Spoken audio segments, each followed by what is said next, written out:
what we're going to do next is we're going to talk about the fact that once you get in touch with this dream, you know what you're going to do? You're going to do what everybody does. You are going to start arguing against it. You're going to start making jokes. You're going to start making excuses. You're going to start getting afraid. Because once this dream keeps showing up on that piece of paper every morning, once you start to feel the pull of your heart, once you start to notice, as I have for the last 8 years, that everybody and their mother has a podcast except for me, you're going to start to feel the pain of not working toward it. And instead of turning toward our dream, you know what we all do? We do what you're going to hear Barbara doing back in LA. You're going to hear her kicking up a dust storm of excuses, of jokes, of reasons, of this. But here's the difference. She had Mel Robbins on her ass that day. And I was not going to have any of it. Because your dreams are not a joke. Your dreams are serious business that demand and deserve your attention. What if you lived in South Florida and you were comfortable and you were big? And I was big? Big. Like big, big, big. Well, I tried that. Okay. I actually am like a big fish in like the Jewish community. Yeah, but so hold on a second. Yeah. Stop making a joke of this. Okay, I'm sorry, you're right. No, I'm serious. Yeah. Because this is how you block honesty. True. Yep. Yeah, I'm funny. So you are funny. No. But being unhappy is not funny. No, it's really, really, really not. Especially when you have a sister who's like so good at being happy. Yeah, but stop making jokes. Sorry, it's so hard not to. You're so amazing. I want to entertain you. No, I don't want you to entertain me. I want you to be honest with me. Okay. Hi. So what do you want? Do you want to move back to LA and give it another try? Yes, and I almost did. And then I was like, politics and crime, and I'm scared. So this, what you're witnessing here, You're gonna die. is you're witnessing somebody who is literally trying to extinguish her own flame with jokes. And you are not having this moment of reckoning with yourself. Yeah. I am telling you that what you're witnessing, we all do this shit. You maybe do it through excuses or heaviness in terms of your emotions or the pity party or the, like for me, always kind of scanning for what's wrong, and if I don't see it out there, I find it in here. Your form of this is jokes. It's how you get attention, it's how you get love, and it has so overtaken you that you're not even honest with yourself about what you want. And the second you get honest with yourself, like this is no joke, like at the end of this, you die. Yeah. And so you can absolutely be a happy person. You can be big. You can be big in South Florida or in LA, but you're not going to do it by making a joke about everything. And it begins with you being serious with yourself. Like you don't have to share it here, but what you write in that journal, better be honest. Yeah. Because it can't be funny. Like your dreams are not funny. Your dreams are serious business.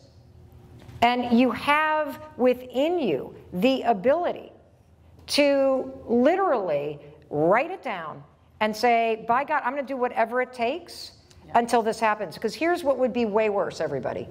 What would be way worse is that you spent the next 40, 50 years wishing you had done it. Do you hear everybody there? I want to talk to you because I'm serious about this. You have to be honest with yourself. I do not want you to spend another day wishing you had done it. You know, I'm sitting here right now with everybody that is on our team as we're recording this podcast, and I'm looking at everybody, and you know, I'm thinking, my God. You know, I'm looking at Cameron, and I'm like, she almost went to law school. And she felt this flame inside her going, go in a different direction. She didn't know what to do next. She just knew that something else was meant for her. Thank God she didn't go to law school. Thank God she turn toward that pull. Thank God she fanned the flame, because here's the one tool you need. This is the only tool you need in order to align with your dreams. Every single day when you wake up, you're going to do you're going to write down the 5 dreams. That's a way to get your desires flowing again. That's a way to teach yourself how to start dreaming with the lid off. That's a way for you to really start to get yourself in touch with what your mind, body, and spirit are trying to wake you up to and have you pay attention to. The things in your life that make you come alive, that make you grow. You're supposed to walk toward that light. You're not supposed to argue against it. And so every single day, you're going to be working on, okay, I got to let myself desire things. I got to give myself permission to want things. Like, I'm allowed to do that. Not only am I allowed to do that, I actually need to. It's part of my life force. And I'm not saying you're just going to sit around and wish for shit to happen. You're going to have to work for it. That's how you get it in life, but you won't get where you're meant to go if you can't even claim what's meant for you. And it is a practice of honesty. And it's a practice of giving yourself permission. It's a practice of worthiness. It's a practice of self-love. And so you're going to start there, but let me tell you the simple thing every single day when you wake up. You can just ask yourself, am I for or against my dream today? Am I for or against my dream? It's really that simple. Your dreams are your responsibility. Are you for them today? Or are you against them? There's no middle ground, by the way, because if you're neutral, you're against. You are either for that dream inside you or you're against it. So what does that mean? Well, when you're arguing against your dream, guess what? You're not for it. When you're making excuses, are you for it? No. When you are afraid of it happening or not happening, are you for it? No. Being for your dream is, first of all, being in touch with it. So simply being in touch with it and claiming it, that's a way to be for it. Another way to be for it is to see reasons why it's your dream, to see evidence that it could happen, to see everybody else out there. In my world, it was people that were launching podcasts. Instead of seeing them as reasons why my flame was out, see them as evidence that, yes, my flame too is going to burn brighter, that they are lights on the path. I said earlier that it is essential when you're going through a challenging time. Your dreams matter more than ever then, because if you give up on your dreams when you're feeling lost or on autopilot or you're facing heartbreak, you literally give up a lifeline that is part of your DNA. See, your dreams remind you that this challenge is temporary. Your dreams remind you that there's something greater ahead. Your dreams remind you that this moment, it's a blip. It's a dot. It's part of the path leading you somewhere that you're meant to go. Your dreams help you through challenging times. So don't give up on them. You got to double down on them if things are challenging. That's the best time to create something new. That's the best time to tap into that fire inside you. You need that fire at that time. That's why it's there. You see, I think your dreams have this incredible purpose that nobody understands. What if I told you you're actually not supposed to achieve your dreams? Yep, you're not supposed to achieve your dreams. The reason why I can say that is because your dreams are not a destination. Your dreams are a directional signal. Your dreams are like this compass inside you, this GPS system that's hardwired in you.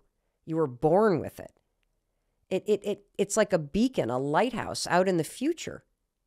It's pulling you through your problems towards something greater. It is showing you that there's something awesome to look forward to. It's giving you a reason to have hope, something bigger to believe in. Those dreams pull you through your fears. They make you grow. They push you through your self-doubt. That's why they're there.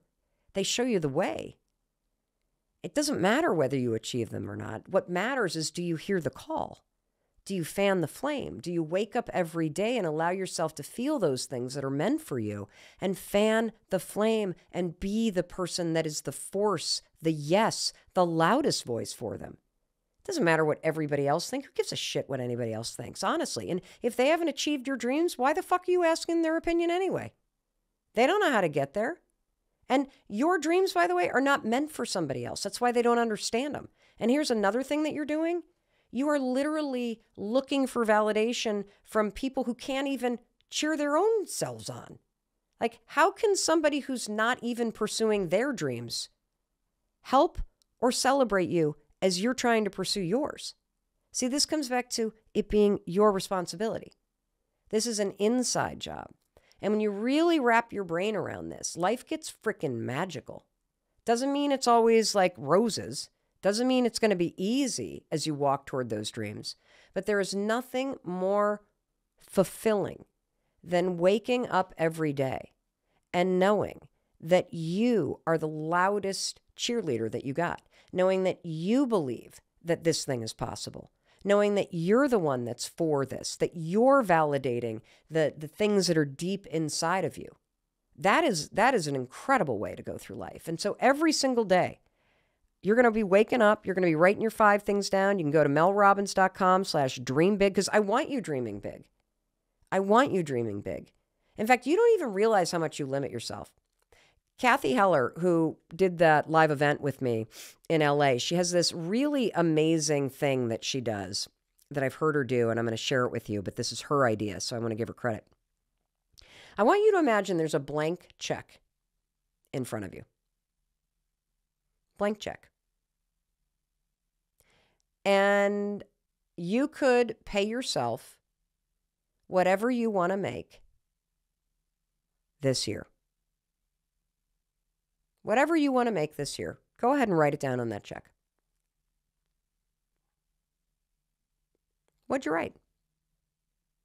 $100,000, $250,000, $500,000, $1 million. Who wrote that number? I'll tell you who wrote the number. The lid. Why not 5 million? Why not 10 million? And again, if you can just play with me that your dreams are not meant to be achieved. They're not the destination. They're a directional signal. Maybe you're supposed to write 5 million down because that's going to inspire something in terms of your self-worth. It's going to awaken something. Instead of thinking about what's possible, tap into what's true. You would love that. In fact, you'd be willing to work for that if I could convince you could make it happen.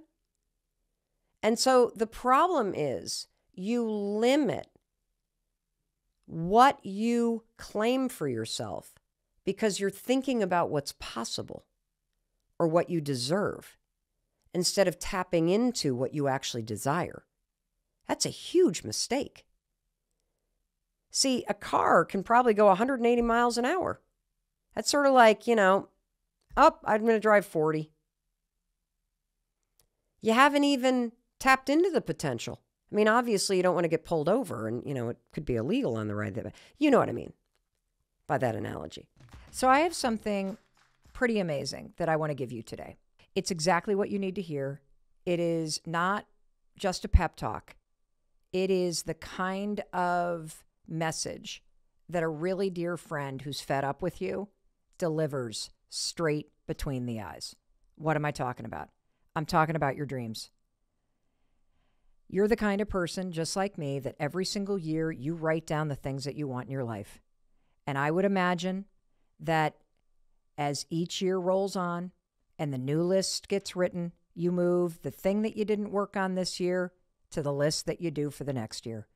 And on and on and on. I mean, how many years have you been thinking about writing a book? Or changing your job? Or changing where you live?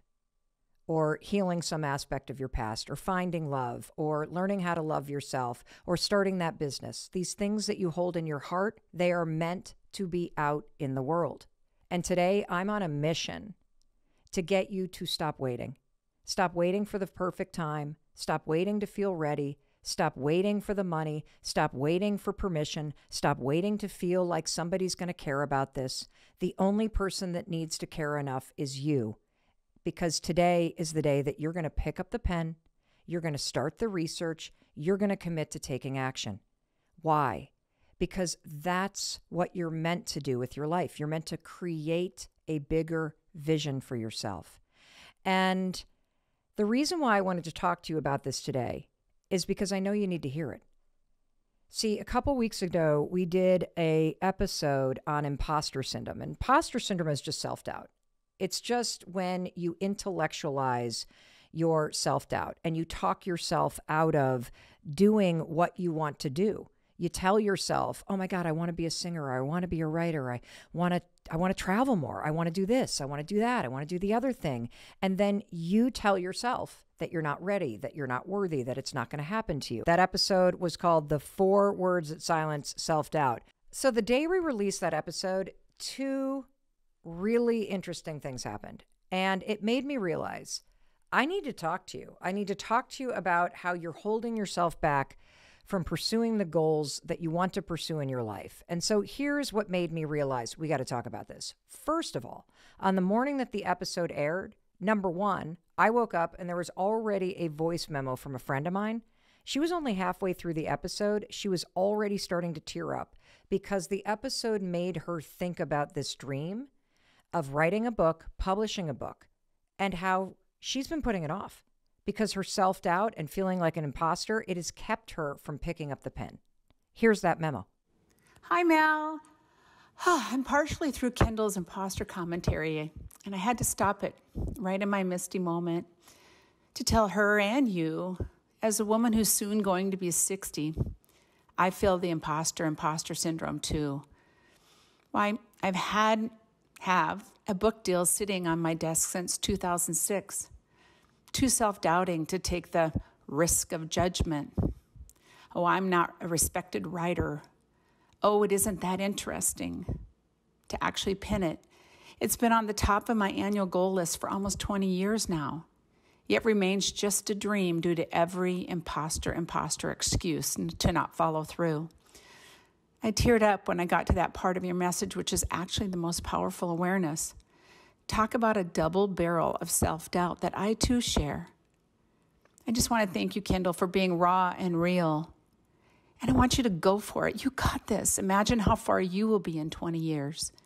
And thank you, Mel. You just don't know who you might be touching. And I appreciate all your kindness and love to the universe. You know what strikes me about that? This is what hit me. Time. 20 years. Time. That for 20 years, she would put on her annual list of goals. Write a book, write a book, write a book, write a book, write a book.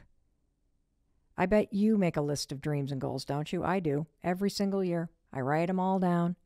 And when the next year rolls around, there's usually 1 or 2 that I move from one page to the other page. For me, it was always start a podcast, start a podcast, start a podcast. And so much fucking time went by where I carried this dream from one page to the next. Why did you waste so many years thinking about this podcast and doing nothing about it? Well, I'm sure for the same reasons that you're wasting time. To begin with, I didn't know how to do it. Plus, I had so much going on, from the little things like I got to get dinner on the table. Somebody else has already done it. I got college tours this weekend. What if I do it and it's a disaster? Like, it's embarrassing how bad it does. By the way, who am I to compete with the people that are already doing it, that have already said everything, like Joe Rogan and Alex Cooper and NPR and everybody else? And by the way, all the good ideas, they're already out there. There's no room for me. And I don't even know how to get started into this.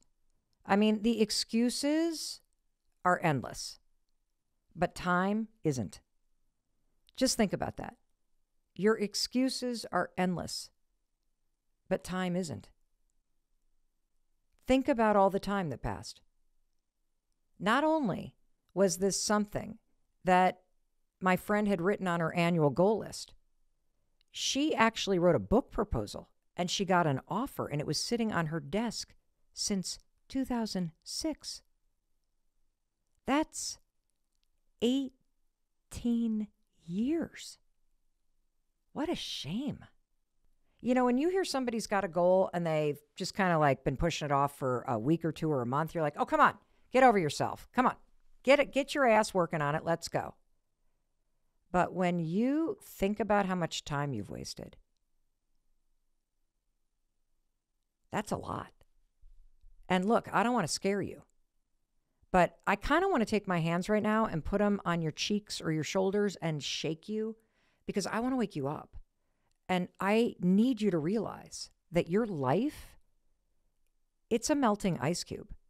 And I think we all believe that we have time, that at some point it'll be the right time, that someday you'll feel ready, that someday it'll be perfect, that someday you'll be a legitimate writer, that someday you'll have something to say. And I'm here to tell you right now that today is that someday.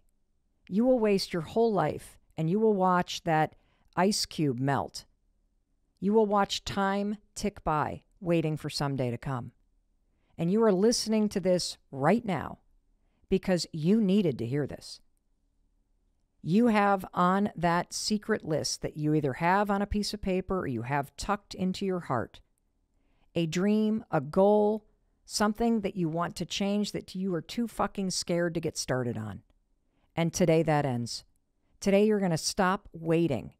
You're going to stop wishing. You're going to stop waiting for the right time, waiting for this to happen, waiting for the other thing to happen, waiting for you to feel ready, waiting for this, waiting for that.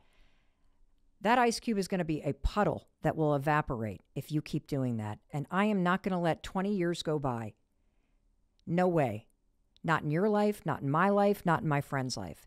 Today, we make a commitment to ourselves that we are going to get started. And I know you need to hear this from me today because the second thing that happened after we released that episode is that within 24 hours of it going live, Kathy was only the first person to reach out to me.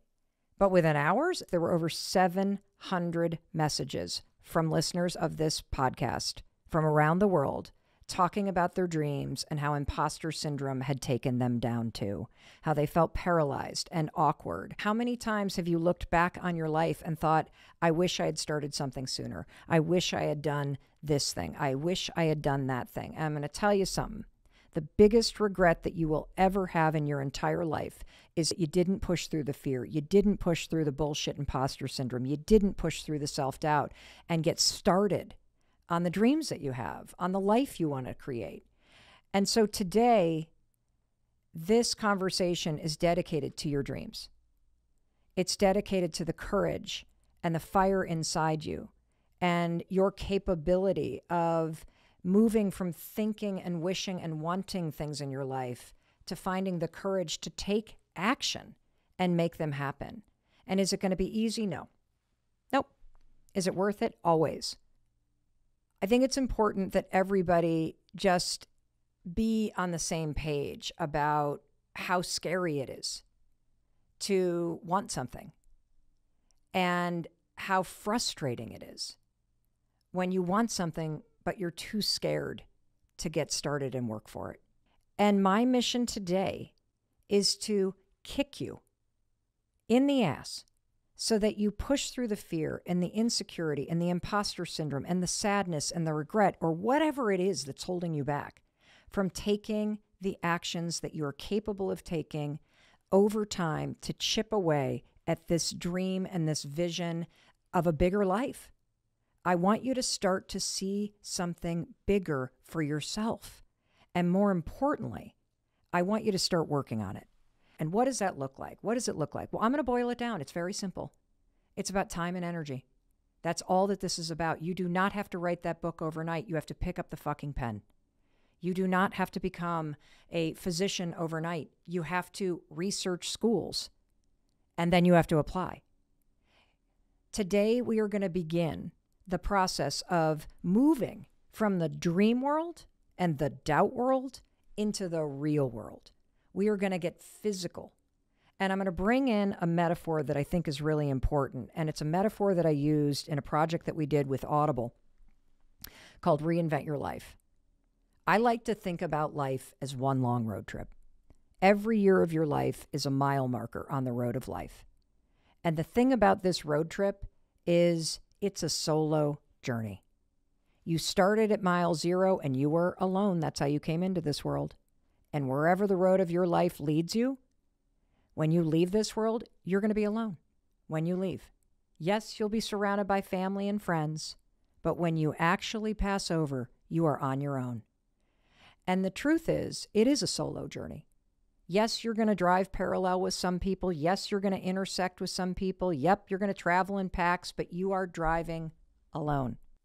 And look, I'm not telling you this to make you feel isolated or unsupported. That's the last thing that I want you to feel.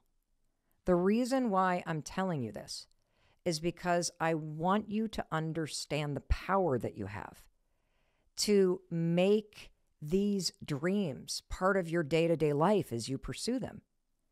I mean, maybe you've been so worried about what everybody else is going to think, and that's what's kept you from starting your YouTube channel or writing that screenplay or making a career change.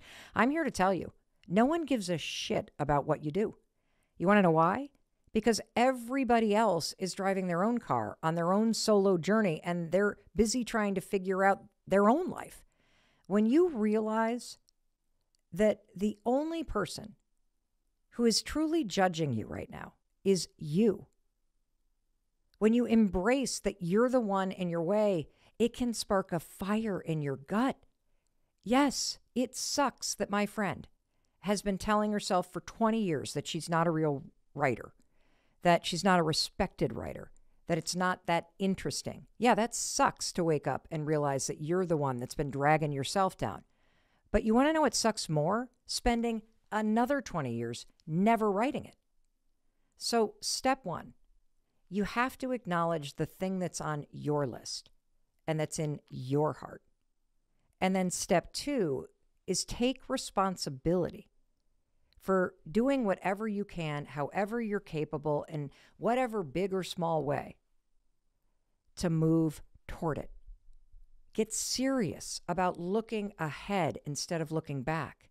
Looking out the window in front of you at the road ahead and where you want to go. You can inch your way day by day, week by week, month by month, year by year, to creating a whole new life for yourself. And that's not to say there's anything wrong with your life right now. It's to say that there are directions that you want to head in that you deserve to start paying attention to. And I'm going to come back to how you do it. It's time and it's energy. Every single day when you wake up, you can find 5 minutes or 10 minutes or 15 minutes to move from thinking about what you want to taking action on what you want. Picking up the pen, writing a sentence, sending an email, doing the research, taking a class. All of these actions are how you move towards what you want while you're still in the life that you have. That's how you do it. And the other thing that you're going to have to pay attention to is energy. Because just like you are wasting precious time on shit that doesn't really matter to you, you are also wasting your precious energy spending time with people who are draining it from you, who are not giving it back to you. And so every single day when you wake up, I want you to pay attention to where you're putting your time and where you're putting your energy. And I want you to find 5 measly minutes to start working on what you want in the physical world instead of keeping it a secret in your heart and in your mind. Wait till you hear what your fellow listeners from 194 countries have to say about the dreams that they're holding on to, that they're afraid to pursue, how they're talking themselves out of it. And when I do this, I want you to pay attention to how much energy and time we put into talking ourselves out of stuff. How much energy and time you put into doing things that you don't want to be doing instead of carving out and fighting for small amounts of time and energy to propel yourself forward. You will start to see when you get serious about this what an active participant you are in your own demise. How much time you waste, how much energy you pour into things that really aren't what you want. And when you wake up and realize that time and energy is a secret, and taking it seriously from this moment forward, that's the answer. Not in big moves, but in the small daily rhythms that you can insert in little ways to just start honoring what you want in your life. And if I had to really bubble up why this really matters, is I personally believe that working on your dreams and taking what you want in life seriously enough that you do the work to make it a reality, I personally think this is the greatest act of love that you could ever give to yourself. That is the engine that fuels the joy and the fulfillment that you're going to feel in your life. Let me share some of the things that fellow listeners wrote to us about as soon as that episode aired. Mel, I dream about being a motivational speaker, but I lack the experience and I lack the plan. Let me just stop right there. Let's just stop right there. Of course you lack the experience. You've never done this before. That's why you doubt yourself. That's why you feel like an imposter. If you've never written a book, of course you lack the experience. You haven't done it before. And so the first thing that I want to tell you is that this is good news. It's good news because it doesn't mean you're not going to do it. It's good news because it just means you're beginning. And being a beginner is so cool because you're going to learn so much. You know, we talked about this exact point in that episode I told you about earlier, the one that got Kathy crying about the book that she hadn't written, and that got so many of you to pour in the stories about how you've got dreams that you've been putting off because you lack experience. So I need to drive this point home about embracing the fact that you don't lack experience. You're just a beginner. And I want you to embrace this idea that you're just a beginner. So let me play you a moment from that original episode with my daughter where she's describing this I'm a beginner epiphany to you. Check this out. You can diffuse the imposter syndrome if you just accept where you're at. I think once I sort of owned where I'm at, which is a beginner, I'm not an imposter as a beginner, you know, because that's what I am. Wait, say that again. I'm not an imposter if I'm a beginner because that's what I am. Yeah. Then the imposter syndrome sort of disappears. You're not an imposter. You're just a beginner. Did you hear that?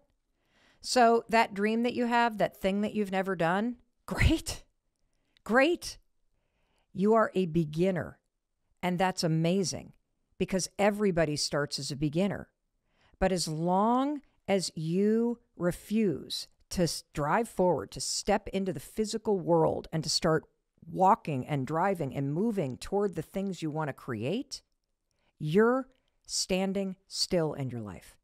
And time is passing you by. And we're not going to let that happen. Because when it comes to the things that we all want to create in our lives, we're all beginners. I'm going to read you a few more that have come in from listeners. I want to pursue a career as a fashion editor, but I'm afraid at 34 of making a huge career change. Let me tell you what's more scary than making a career change at 34. It's spending the next 34 years of your life in a career you didn't like and being at the mile marker at the age of 68 and looking back at this moment when you were 34 or 31 or 18 or 54 or 39 and wishing you had made the career change. Do not waste your life doing things that don't fulfill you. You have the ability, starting today, to change the direction that you're driving in. Now, are you going to arrive at this new career overnight as a fashion editor? No. But you won't arrive there ever if you don't take the wheel on the car that you're driving and turn it in the direction that you want to go and start inching toward it. This is what I'm talking about. Here's another one. I want to design clothes. I'm 31 and I haven't achieved anything, though. Well, of course you haven't. How are you supposed to design clothes if you're not designing clothes? How are you supposed to make that change if you are only thinking about it or writing it on a list? When I say that I want you to start driving toward your dreams, I want you to start taking action.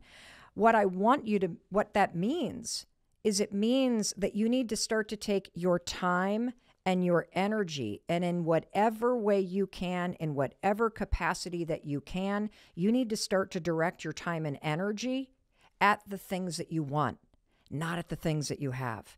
And look, I know so many of you have really full lives right now. You're a single parent. You're caring for aging parents. You're underwater with your bills. You've got 10 minutes a day. You've got 5 minutes a day. You've got 15 minutes a day. And that's what I want to inspire you to start doing. And I feel so adamant about this because time keeps going, even if you don't. Because when you're so in it, you're so busy in your day-to-day life as it is right now that you can't see the bigger picture. Time is passing. It's always passing. Like, I think a lot about this moment where after we sold our house where we raised our kids outside of Boston, where we spent 26 years, I always thought when I lived there, I would live there forever. I just took it for granted. And over a year ago, I drove down the street that I had been driving up and down for 26 years for the very last time. And I saw the house that I had raised my kids in disappearing in the rearview mirror for the last time. And I say that because eventually you're going to look back on this moment too. And you're going to think, my God, I wish I had begun back then. I wish I had started. I wish I had said, fuck it. I know it's not going to happen overnight, but I'm not going to let my entire life go by just thinking about this thing that I want to create. I'm going to try. I'm going to step out of the thinking and I'm going to step into the doing, because it's never going to feel like the right time. It's never going to feel perfect. You're not going to feel worthy until you actually start taking the actions. And so, again, I want you to stop waiting to create what you want in your life. If you want to make art, make art. If you want to write, write. If you want to travel, you got to figure out how you can travel. You are missing out on everything because you're waiting for someday. You're waiting for someday to feel ready, someday for it to be perfect, someday. Well, I'll tell you what, today is that someday. And my mission today is to light a fire under your ass and have it burn so bright that that fire inside you becomes the engine that drives you. So, Amy, you and I have reinvented ourselves. Yes. And in the past 14 years, we have both gone from working for somebody else to figuring out how to launch our own business. And I'm going to get to your story in a minute, but I want to put something into context for everybody. Guys, I first started making money online 5 years ago.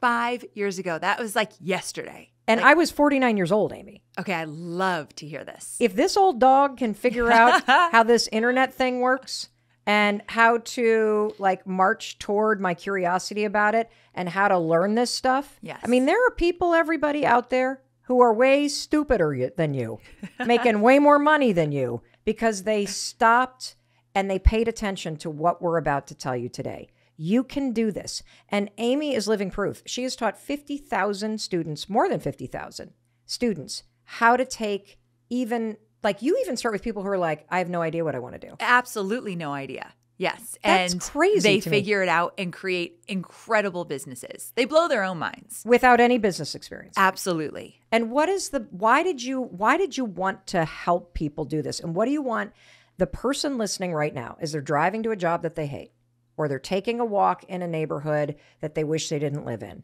or they are unemployed, they've been laid off, they're beating themselves up. What do you want to tell them they are going to get out of this conversation today? I want them to know that there's an entirely new world waiting for them. They don't even know what's possible yet for their future. And it's not inside a cubicle or commuting to a 9-to-5 job. There's a whole other world out there that you can take as your own. And the reason I know that is because that is my own story 14 years ago. So because it was a new world to me and I ran with it, now I help other people do the same. Okay, so you've got a world-class expert here that has held the hands of 50,000 people And these 50,000 plus students that she has taught everybody, they are no more smarter than you. They are no more qualified than you. They simply were in the position that you're in right now, where they bumped into this conversation and it had them experience a whole different possibility for their life. Yes. And that's my mission. My mission is to wake your ass up. My mission is to have you flush that stupid shit you're telling yourself that you're too young. Oh, I'm just great. I don't have anything to offer anybody. How can I make money online? Bullshit. You're actually tech native. Of course you could do this if you change your mindset. Oh, but Mel, I'm not 49. I'm 60. How am I going to do this? You're going to do this by stopping that bullshit that's spewing out of your mouth and getting serious about listening to two women. She has made $85 million in the past 14 years teaching people how to do this. And you want to know why I'm saying that number? Because I'm damn proud of her. And I also think if you put your head down and you listen to what some expert like Amy is about to tell you, and you pick up her book and you read the blueprint, you can figure this out too. This is about teaching yourself something new. It's about telling yourself something different. And that's what we're going to do. And I want to tell you a quick story about how perspective changing things can be. And then we're going to hear your story, Amy. So I remember when I was in law school, right? Yeah. I grew up in a teeny tiny town in Michigan. And then I go to college in a teeny tiny town in New Hampshire. Okay. And I was sort of like your meat and potatoes kind of gal. I was not the biggest experimental eater like I am now. And I remember one of my really good friends, shout out to Sydney, she was a super cool lady and she grew up in Providence, Rhode Island, and she was multicultural family, like super cool. And I remember she invited me to leave the campus, the law school campus, and go into Boston. Okay. To this restaurant called Jay's. And her boyfriend, who was older, was going to take the two, law school students with no money out. And it was a Thai restaurant. And I had never been in a Thai restaurant before. And so we sit down. I had no idea what to order. And so they just order the pad thai. When this thing arrived in front of my, plate there, when this What'd plate you think when you saw that pad thai that you'd never seen before? I was like, what the hell is the eggs and chicken and shrimp and these noodles? And it's like pasty, tacky, weird texture and peanuts and bean sprouts. So I just shoveled a fork in and I just took a bite. It was like a unicorn in my mouth. It was the most delicious thing I had ever. And I had this thought, there is an entire world I have been missing out on because I just didn't know. I just didn't know. Yes. And that is what this conversation's about. It's like a pad thai for your career. There is a whole world that you have not considered as seriously as I want you to because you just didn't know. Like, I didn't know you could make money online. Amy's the kind of person that knows how to tap into that confidence that is inside you to make a pivot.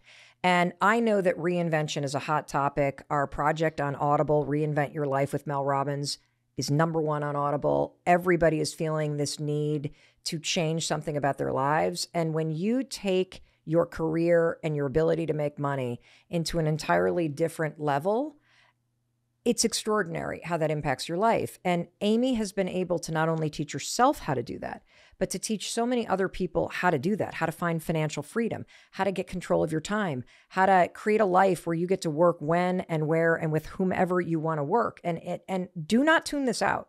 This is possible for you. I don't care what your life looks like right now. This is possible for you. And that's why I wanted Amy to sit here and give you a zero-cost masterclass in thinking differently and taking control of your freaking life starting today. So Amy, what was your pad thai moment in your career? My pad thai moment was 14 years ago. I was working for peak performance coach Tony Robbins, and I had an amazing job. I was the director of content, traveling the world, working on the content that he did on stage. However, I didn't realize in that moment that I had never been free. And here's what happened.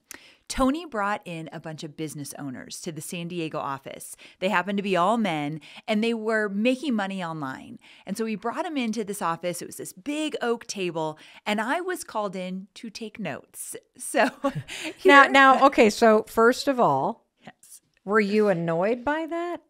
Well, it was kind of common for the content department to take notes. But yeah, there's a little bit of me like, I want to be in the action. I want to be doing the things. But yeah, I was on a side table. Oh, so you were not even at the big table with the boys. No. You were on the side, I was on the side taking the notes. Yes. Okay. So here I came into this meeting, but thank God I did, because here's what happened.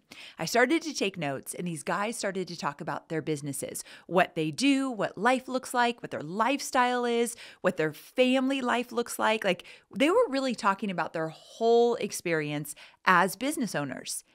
And all of a sudden I realized, wait a second. They're working when they want, where they want, how they want. They're creating these amazing products. They're being as creative as they want to be. They're on their own time and on their own dime. And I realized I have never been free. I have never been my own boss. I will always hit a glass ceiling. I will always have to ask for a raise, always have to ask if I could take vacation.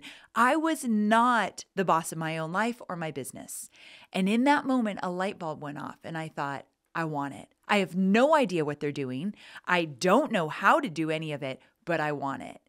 And so that was the moment for me. But the next thing that happened was this flood of doubt. And I looked to my friend who was in the meeting with me, and I said, I have no skill where I could be my own boss. I know nothing that I could be my own boss.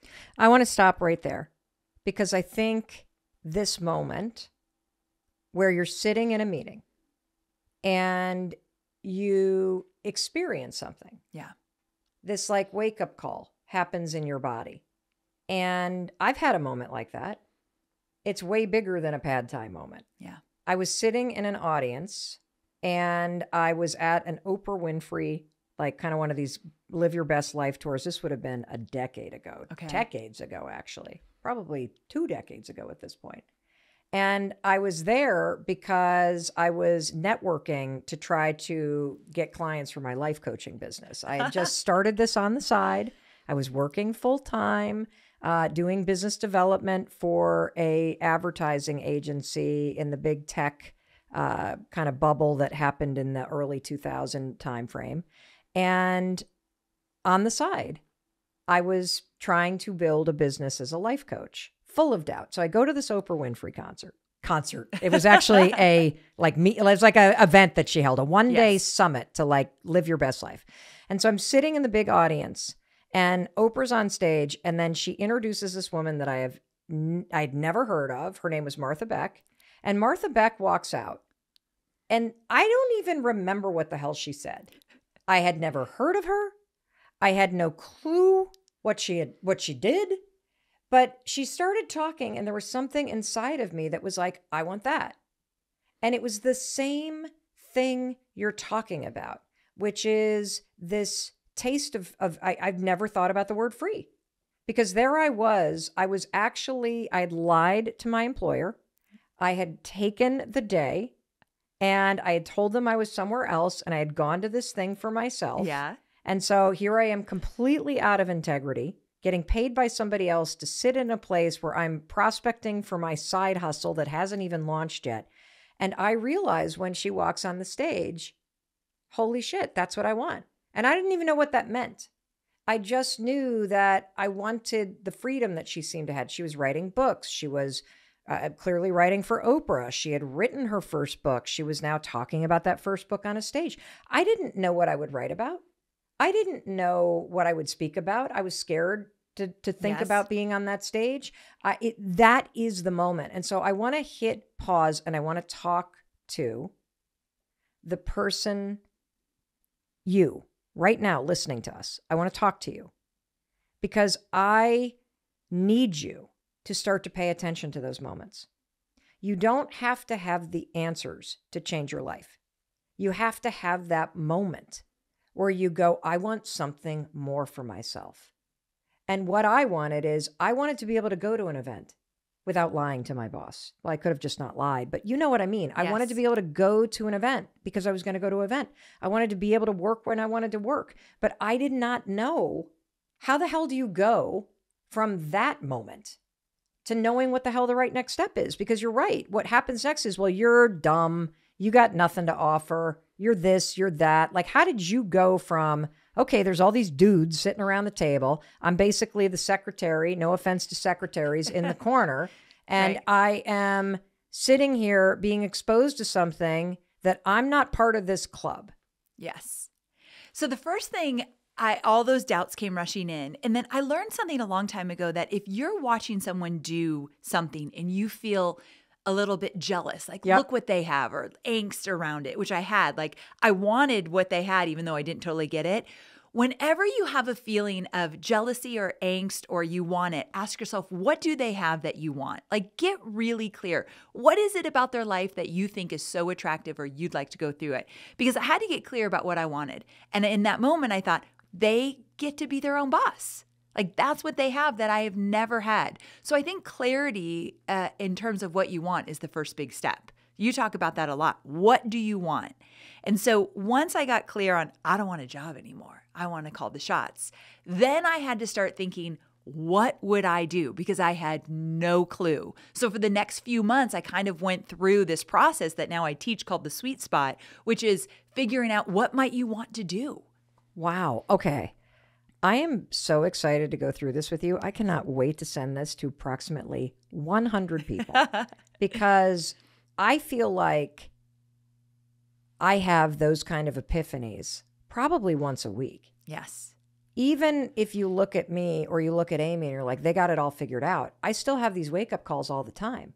We just had one yesterday where we were talking about, wouldn't it be nice to be able to support other female entrepreneurs with investment money?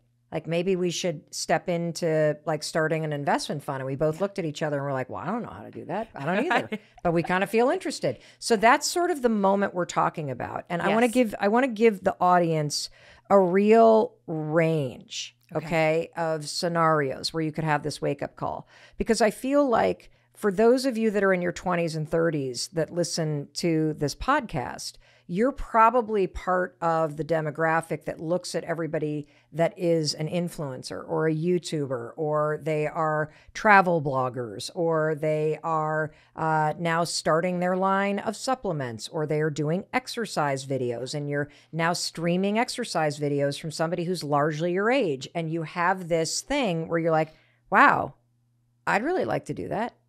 What Amy and I are here to tell you is that is the power moment. That is the eye-opening moment. That's it. That awakening is the only thing you need in order to pivot your life in a new direction. Because we are lucky enough, and Amy's going to talk about this, to live in a world where if you want to create an online exercise studio, if you want to take your catering business or your grandmother's tomato sauce that everybody compliments and start selling it, you can figure out how to do it, but you have to honor the wake-up call. Yes. You have to honor this thing inside you, because Amy's right. How many times have you seen somebody you're jealous of, or you've had this moment of inspiration and you've been like, nope, not going to happen for me? And so I want you to know that that's takeaway number one. That takeaway number one is that wake-up call is going to change your life if you're willing to look for it, and if you're willing to hit the pause button when it happens. Now, for those of you that are like, yeah, okay, so I don't want what my life currently looks like. That's enough. Yes. So talk to me about this thing that you walk people through. Yes. So it's called the sweet spot formula. Okay. And I developed it because it's essentially what I did to leave my last 9-to-5 job and start this business. And it has 4 quadrants. We'll walk them through the 4 quadrants, okay? This first quadrant of the sweet spot is, what are you good at? What do people always say? Like, how do you do that? That comes so easy to you, because what comes easy to you does not come easy to everybody else. Where have you gotten results? Where have you gotten results in your personal life or your business life? So maybe you're an accountant and you do really good in your job. So you have all these skills that could absolutely translate into your own business. But maybe you don't want to be an accountant. But at home, you're really good at getting your picky eater, your toddler, to eat everything. And other moms are like, how do you get your kids to eat all these vegetables? What are you doing? And you have all of these little secret things you do. That could be a business. So start looking around. But here's the beauty. You only need a 10% edge. When people start to think about what might I do in a business? Oh, I need more education. I need certification. I need more time. You don't need any of that. You already have a business in you. 10% edge. You need to be 10% ahead of those that you want to help and serve. It's so funny. I just talked to my husband about this. Yeah. So Chris is, the founder of this men's retreat, Soul Degree, and he's starting this online huddle, a 9-month-long program.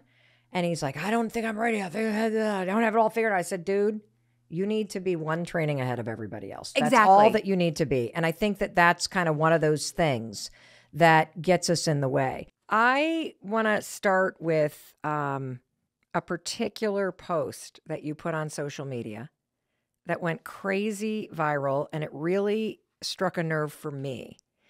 And you posted this thing where you said, at 32 years old, I realized I was a child in an adult body. And this just hit deep for so many people. What did you mean?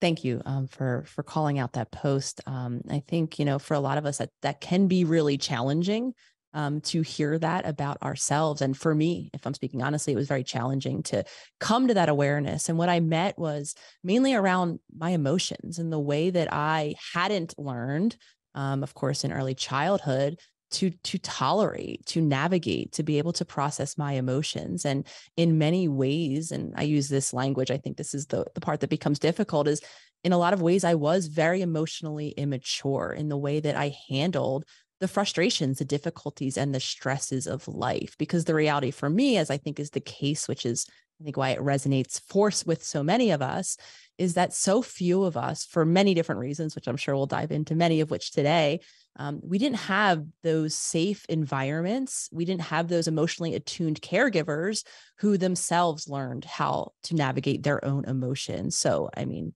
needless to say, parenting is a large task in and of itself. And, when we don't have that safety and when we don't have someone modeling, mirroring, attuning to us emotionally, what we do then appear is like a child in an adult body. I want to take a step back because for those of you who have not read Dr. Nicole's New York Times #1 best-selling book, which is a game changer, How to Do the Work, or you don't follow her online like millions and millions and millions of people do, can you tell everybody what your life looked like at the age of 32? Because, when you talk about emotional immaturity, it's not like you were running down the street naked, taking a baseball bat to the side of a wall, like kind of rambling gobbledygook. You were high functioning and successful. So we just give everybody, like, what does life for Dr. Nicole at 32 look like when you have this realization that, holy shit, I can't process my emotions maturely? Yeah. And I'll be the first to say I wasn't able to even admit that or even have that language for what was going on at the time. What I did know was that I had finally arrived, or so I thought, to the end of all of this, achievement-based to-do list. To speak to your point, I wasn't, kind of dysfunctional in the very traditional sense. I had, in a lot of ways, I had the successful, life, or at least appearance of life around me. I was in a partnership, a committed partnership. I had a successful practice after achieving my PhD. I was surrounded by, a network of supportive individuals. I was living in the city that I chose to live in. Everything seemingly on the outside, right, was reflecting this idea that I should feel good, or at least better than I was. So I think as a lot of us do, my first feeling was a really low, disempowered, lack of fulfillment and shame. Because again, as I looked around, I kept almost telling myself, well, what is wrong with you, Nicole? Why aren't you, feeling good about yourself? Why aren't you feeling fulfilled? Why aren't you feeling even connected to this life that you created? So not having the awareness of why I was struggling right alongside with, at that point, the clients that I had been working with week after week, month after month, I wondering, feeling as a disempowered then clinician in the room, what is wrong? Why are so many of us stuck? Those of us who even have access to supportive individuals like myself in a therapeutic environment, why is the report I'm getting week after week, not that I'm getting better, but that I'm getting more and more frustrated, more and more shameful, more and more stuck in these patterns? And for me, it really began with exploring, what is keeping so many of us stuck. And for me, I landed on the answer being all of the conditioning, oftentimes very stress-based, very trauma-based conditioning that, was emblematic of the childhoods that most of us have grown up in, that were creating habits and patterns that no matter how much insight, how much awareness that we had, were keeping us disconnected from ourselves, from our life, and from our relationships. So as you are talking, and somebody's listening intently, going, wait a minute. Is there a different way to experience life? Because adulthood, it's so familiar sounding that you check all the boxes. Ivy League degree, you're practicing psychologist. You are successful on the outside. You're surrounded by all these people, and you're having this internal crisis and disconnect where you're going, why am I not happy? What is wrong with me? What more could there be? How can I not figure this out? I am sure most everybody listening can relate to this. And so we're going to get into what you did. But if somebody is going, that's me right now. What is something, Dr. Nicole, that you want to tell them right now about what this means if you're experiencing this disconnection from what your life is like today and what you're feeling inside? Speaking from the perspective of having been that person, I mean, as I, was entering my 30s, I convinced myself, because I too saw similar, complaints. I heard similar complaints, and I almost gaslit myself in a lot of ways with this idea, like you're sharing, Mel, of this must be just what adulthood is. This might just be the circumstances of the, environments, very unnatural. I was living in a city myself that many of us are living. And it took me, becoming conscious again of the very real impact of these habits and patterns to create just that little bit of space.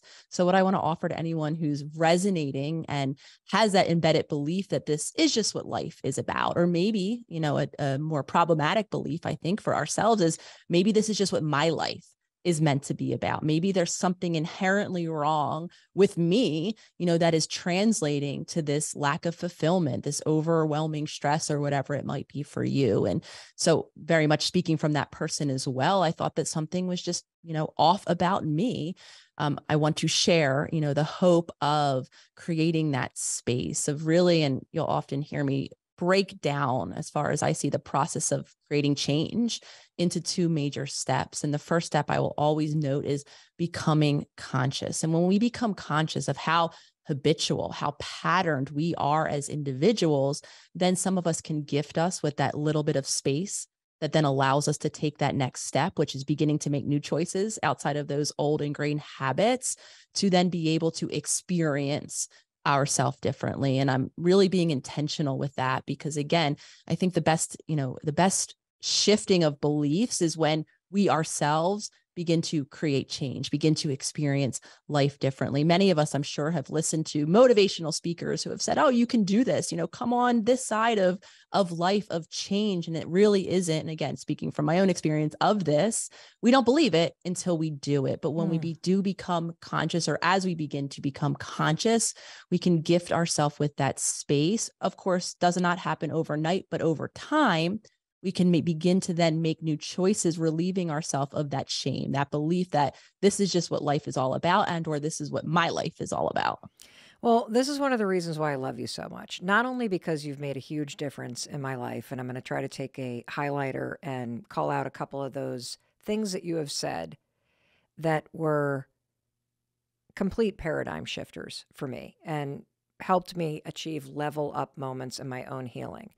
And so I want to I want to make sure everybody heard something, which is even the awareness that you feel stuck, even the awareness that something is off, even the awareness that this isn't working is great news, because if I'm hearing you correctly, being frustrated or feeling discombobulated in your body about your life, that is the consciousness that you're talking about?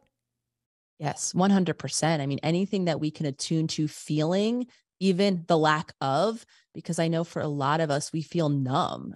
For me, that was very much part of my journey, is feeling apathetic, not actually feeling much of anything. Though, to speak to your, very beautiful celebration of that awareness, the moment we start to say, okay, I don't feel anything, or I feel so depressed, or whatever it is that I do feel, when I am able to see or witness, that's what consciousness means for me, and honestly acknowledge that that's the case for my circumstances, then we are actually beginning the process of creating change.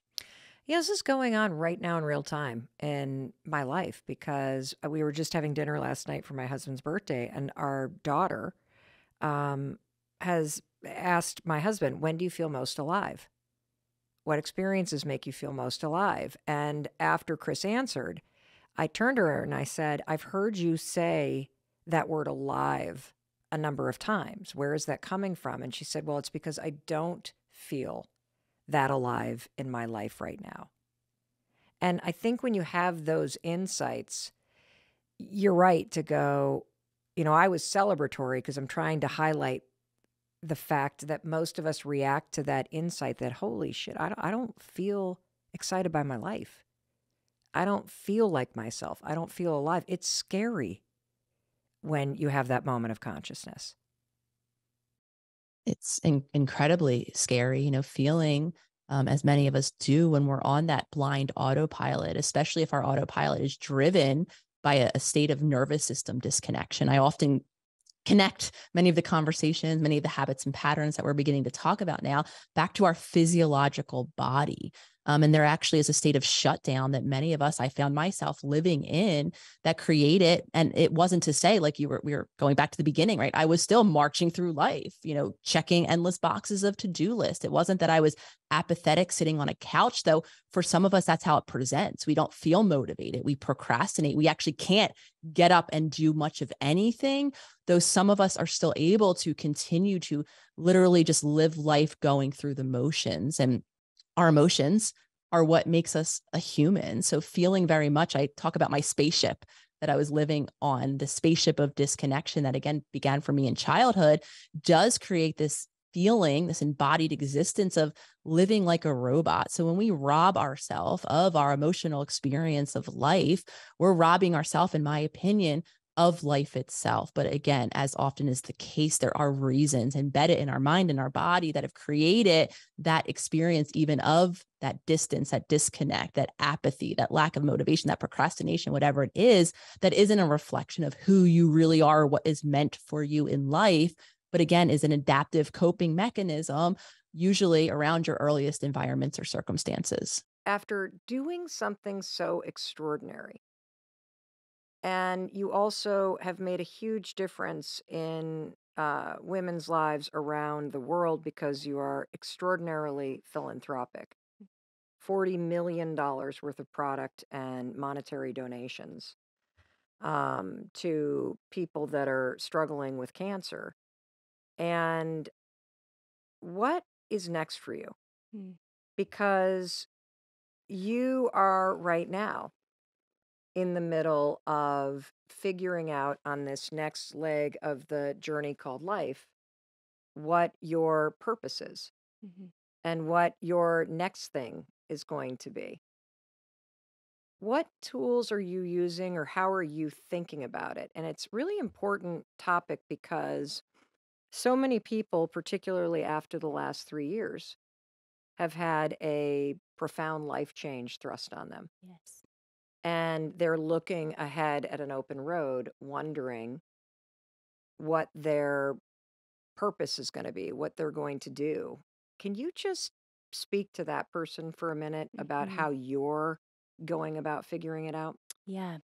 So, one thing I just want to remind everyone too, Mel, because I think people put so much pressure on themselves that their purpose has to be their job or their next job. And a lot of times we can be doing a job that's fine. And maybe for family reasons, we need that health coverage and we need that paycheck, and your purpose can be found in the things you do outside of that, right? There's a lot of ways to listen to that knowing and your gut, and then when it feels right, that's aligned with who you're born to be and how you're born to show up in the world. And so for me right now, there's that famous saying, just because you can, should you, right? There's a big part of me now with all these, could I go launch a bunch of businesses? Yes. Right. And what I feel drawn to is literally, because here's the deal. Yes, I've built a $1 billion business. Yes, I have other companies that I invest in. You also are married and you have 2 beautiful children. Yes, a And 2-year-old and a you're 4-year-old. incredibly devoted to your family. Mm-hmm. Well, and here's the thing: is like that's all part of my story. But when I look at my real story, it meaning the part that ties deeply to my purpose. Like my real story is a girl who went from not believing in herself to learning how to. And so when I wake up in the morning and I think about the things I've done so far, the things I hope for my kids for, and how I built a $1 billion business, it was really through seeing women, helping them see themselves and believe in themselves and believe they are worthy and enough. And that's what fires me up every morning. So when I think about what I'm stepping into next, I wrote Believe It, which is about my book about how to go from underestimated to unstoppable. Donated all the proceeds. I'm donating all the proceeds from 100%. I funded leadership. Hold on. Let's just underscore that. So she writes a New York Times bestseller, donates all the proceeds from the book to nonprofits. Just donates them. Yeah, and the book is just it's incredible. Thank you. It's like a little manual that you should have on your bedside table, because Jamie will be smiling at you. Yes. And you'll see that you're not alone, that we're in this together. And her example of learning how to go from doubting herself to believing in herself is the journey that each and every one of us is on. Yeah. And so you're kind of in this soup of knowing that this is the area where you want to focus the impact, but you're not being a very, very, very good friend of yours. I know that you're not, it's still a fuzzy target, so to speak, as our friend Dean would say, it's a fuzzy target.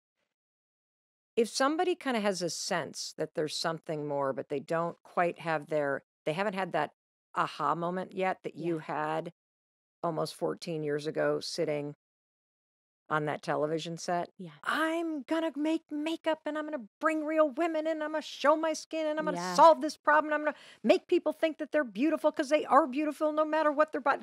And you did it. You did it. But if you're in the soup and you don't have the vision yet, is there an exercise or something that you would recommend that we all do while we're waiting for that clarity and that epiphany to strike? Yeah.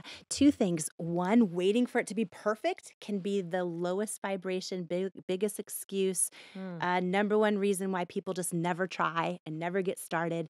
So I think it's rare to ever have complete clarity. Like this is exactly perfect for it. And that's why, I think 2 things. I think just taking a step and seeing how it feels is good, tuning into your knowing. I also think, Dean, so you mentioned our friend Dean, who was saying it's a fuzzy target. He was saying something to me recently about, almost like when you're about to aim a bow and arrow and you're about to let go of the arrow. He's like, you can aim and turn it and twist it a few times before you let go of the arrow. It's okay to wait a little bit and just make sure you're going to aim at the right thing. And, so this year, for example, I've kind of been doing that. I've been saying, how do things feel? I have the gift and blessing of being here with you right now. How does this feel? Feels amazing. So does this mean you're going to do a talk show? Maybe you could teach me all the ropes, Mel, and then Hardly. I am a failed talk show host. Okay, don't even. That is true. My talk show got canceled. Mm-hmm. Why? Mm-hmm. Because I can tell you why. Go ahead. Well, I was going to apply the lessons from Professor Purpose, but I'd like to hear you tell me why. I think our steps are ordered. Why? I think because you are going to own all of what you're doing and make it so much bigger than anyone else who owned it could have made it. Mm-hmm. So, by that definition, I think you're the most successful talk show host. That's the first thing. At least in the podcast is. But no, I think it's all going to be the same. I think a show is a show. You know what I mean? It's the world's changing so rapidly. And I love too that you can do this show on your terms. It's right? true. You can do it on your terms. And that's why it is so huge, because it's on your terms. Well, like you, and maybe this is one of the reasons why we have become such dear friends in such a short period of time. And I often say on the show that I truly believe that the best years of your life and the best friendships that you'll have are on the road ahead. But a lot of the reason why we connected so profoundly, even though we are different in many, many ways, is that it goes back to the Denny's waitress.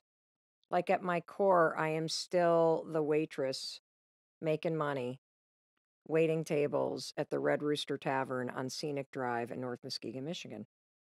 Same as you, stalling because the fryer has now broken and the fried perch is not coming out. And I'm talking to the tourists from Chicago and I'm treating everybody kindly. And I know that all I want to do is impact people's lives that are just got their head down and they don't feel very seen or heard. And I want to make them know that they have it within them to tap into this incredible power inside them to create whatever they want in life. Yes. And it starts with believing yes. that you can, and having somebody like you on who has demonstrated that is really important for people to hear. You know, on that topic of friendship, I love so much that you are the friend that people need to your audience. Like, and what I mean by that, and I'm honored to be the friend for this episode with you to everyone. And what I mean by that, Mel, is I think you and I love each other for who we authentically are. The Denny's waitress, the Red Rooster waitress, right? And we also are friends that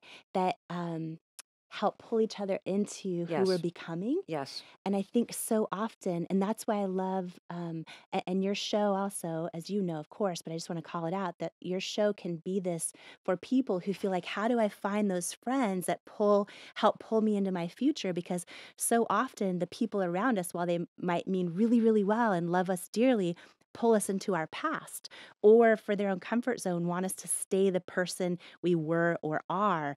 And it's so important, because we're talking about purpose, to try and add friends to your circle who truly want the best for you, not just what they think is the best for them in you, but like want the best for you. And you do that for me. I do that for you. Yes. This show, your show, I know does that for people as well. Yes. And so honored to be part of that. Thank you.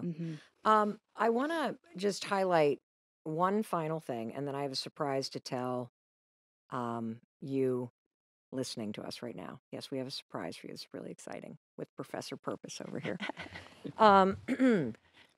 And I'm having like a menopause moment where like the drawbridge is open in my brain, and now the drawbridge is not closing and connecting the dots on this profound thing that I wanted to say.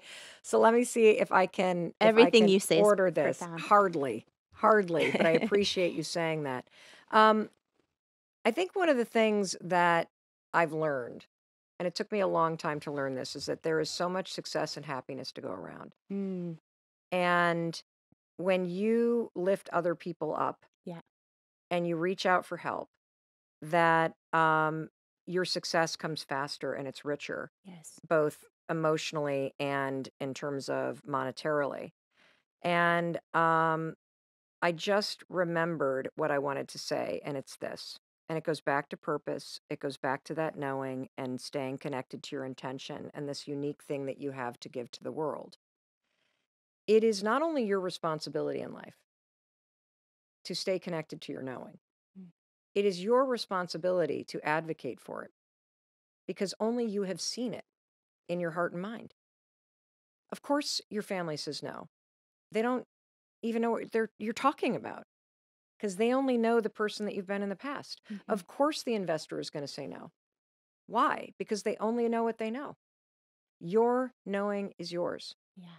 And you have to stay connected to it. And you have to keep describing it or advocating for it or explaining it to people so that they can see it too. And it's not until you demonstrate what you see in your own heart and mind by continuing to walk toward it, continuing to talk about it, continuing to believe in it, that it will become a reality.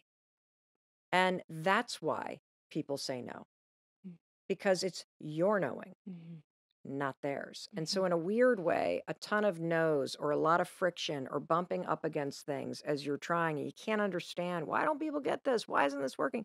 It's because it's your knowing, not theirs. Hey, it's Mel. Thank you so much for checking this video out. And if you like this one, I have a feeling you're going to like this one too. I'll see you there.